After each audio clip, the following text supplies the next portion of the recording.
Call of Duty is a series that I look forward to each year. I mainly play them for their campaigns and co-op offerings. We have had a nice little stretch of really good campaigns for Modern Warfare 2019, providing a quality prequel to the original games, along with Cold War trying to hit that similar style seen in Black Ops 1 and 2. I absolutely hated the campaign in Call of Duty World War II, but I was still open to the same developers trying to explore World War II again, hopefully with better execution. Sadly, Vanguard easily has one of the worst Call of Duty campaigns, and while the shooting is mostly decent, and a few set pieces help to make parts enjoyable, it mostly feels like a story that suffers from bad writing, some annoying pandering to earn Twitter points, along with many missed opportunities to make the gameplay consistently compelling. The campaign isn't all bad, as the presentation from the soundtrack to the cutscenes helps to lift up the weak writing. But at the end of the day, I am presented with a pretty game that I walked away from not caring about any of the characters. I was also hoping that zombies would be good, since I enjoyed some of the additions made to it in Cold War, with zombies specific progression along with being able to exfil. This zombies mode is easily one of the worst versions of this game mode. It honestly feels like it was made in a vacuum, like the teams between Cold War and this never talked with each other. Overall, Vanguard is a disappointment and very lackluster. Now let's first dig into the campaign.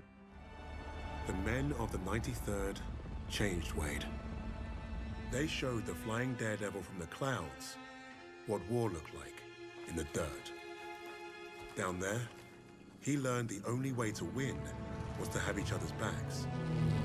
If you get past his talk and you see his actions, you will know who Wade Jackson really is. Like any entry within the Call of Duty franchise, the focus on the action is on the shooting. The shooting is a bit of a mixed bag when it comes to the sound effects. Some guns sound decent with some real power behind them, while others have some of the weakest gun sounds found in any of the recent entries. Some really stand out, like the Thompson sounding really underpowered, even compared to much older games in the same genre. I want to show you a comparison of the gun sounds to show you how bad some of them are in Vanguard. I will show you gun sounds in Vanguard and then Modern Warfare 2019, and then gun sounds in Vanguard again with the same weapons being shot in Medal of Honor Allied Assault. Go! Go!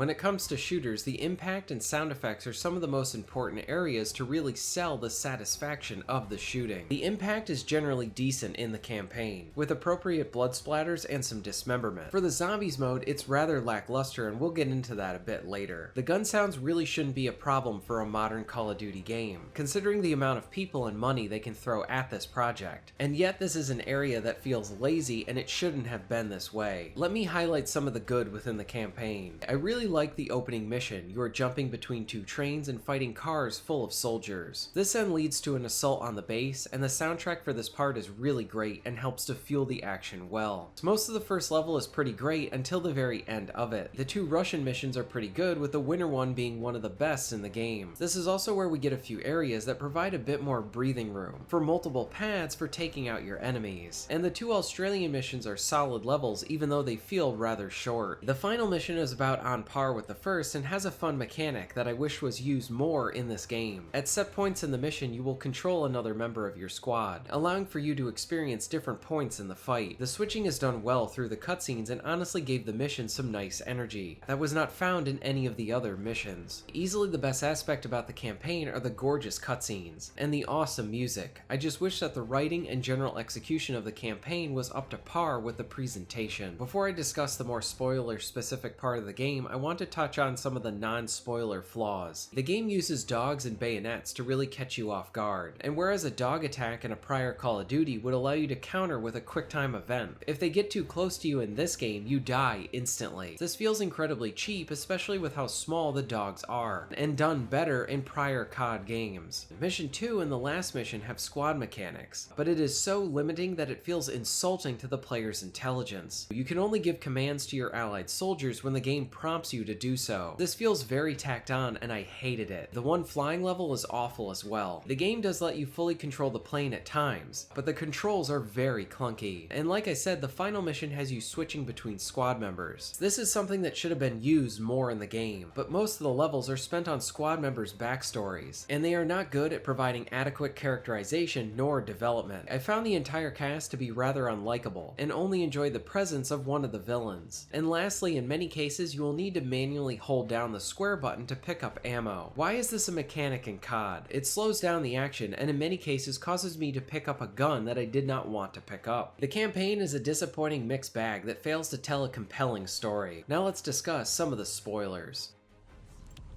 Fuck, another tank! Maybe we can duck through that house.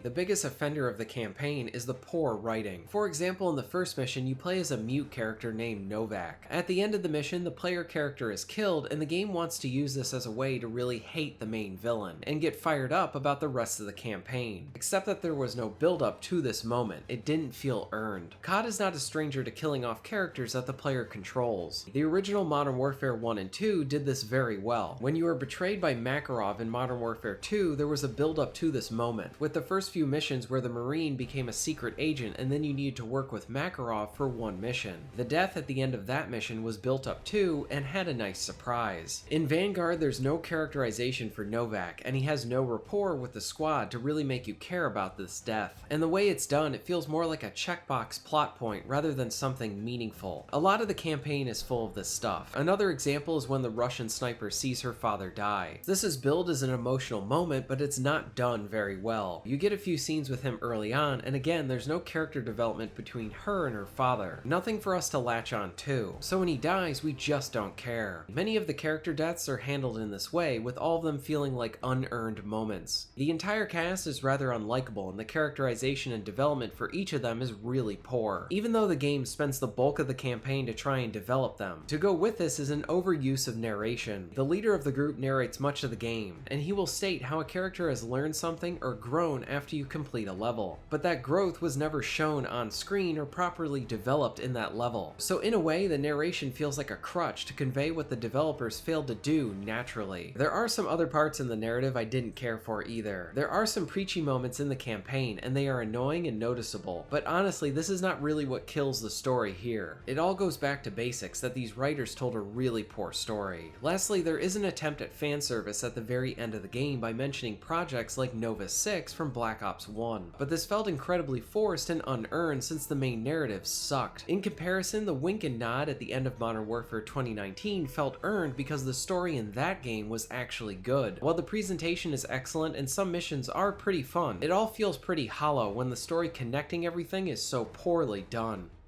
You are dead. You will answer my commands.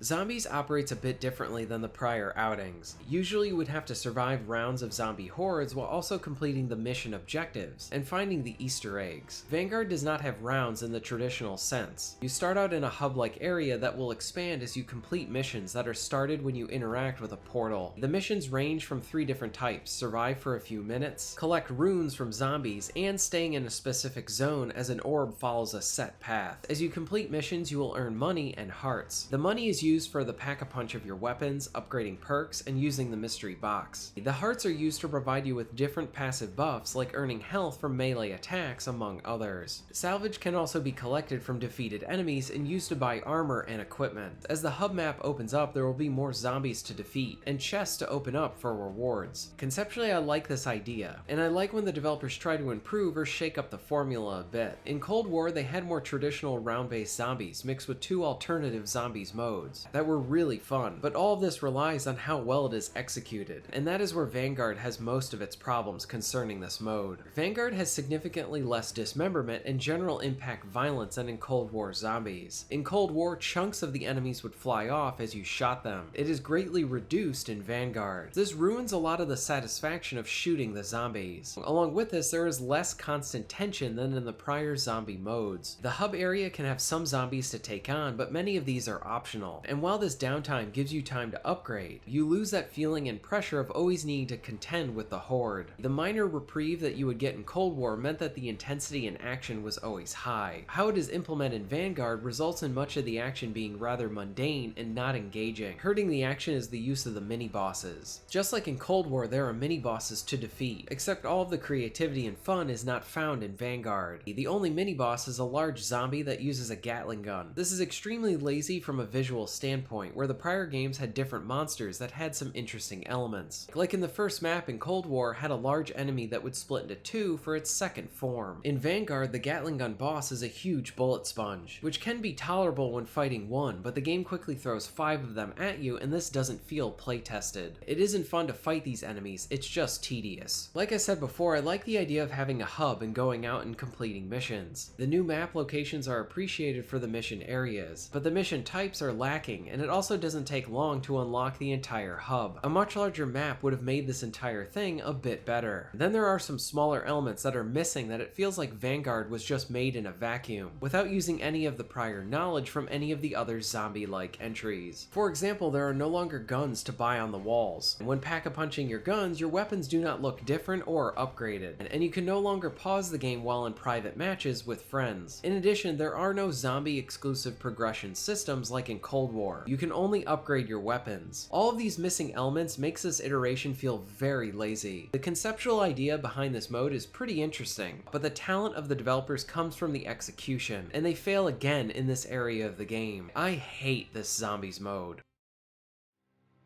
Vanguard is easily the worst Call of Duty that I have played in a while. The campaign is rather lackluster from a story standpoint, with characters you do not care about or get emotionally attached to. The game wants you to care but fails to do the legwork to get you there. To the game's credit, some of the missions are rather fun, but even the good missions highlight how this game could have been a lot better. Considering that some of the writers in this game are also working on the KOTOR remake, I am greatly concerned that they will screw that up too. Vanguard is proof that they do not know what they are doing when it comes to telling a story or character writing. The zombies offering here is awful as well. It lacks many of the basic features that had been in all the prior COD entries, like buying guns on the wall, along with failing to use good quality of life features seen in prior entries, like being able to pause in private matches. I do hope that this game improves with free content updates over time. The campaign will probably not improve, but there's a chance that zombies can turn it around. As it stands, this is not worth your time at all. If you are interested in being notified of new videos, please hit the subscribe button and bell. And if you would like to support the channel and get early access to content, please check out my Patreon. All of the links will be at the end of this video and within the description. And thank you very much for watching.